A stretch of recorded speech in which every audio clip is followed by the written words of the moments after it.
أعوذ بالله من الشيطان الرجيم. بسم الله الرحمن الرحيم. والسماء ذات البروج واليوم الموعود وشاهد ومشهود.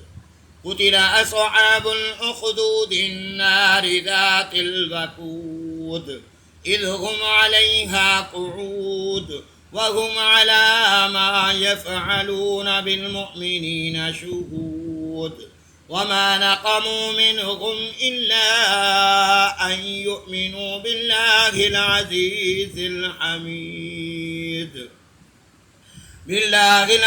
الحميد الذي له ملك السماوات والأرض والله على كل شيء شهيد. آمنت بالله صدق الله العلي العظيم.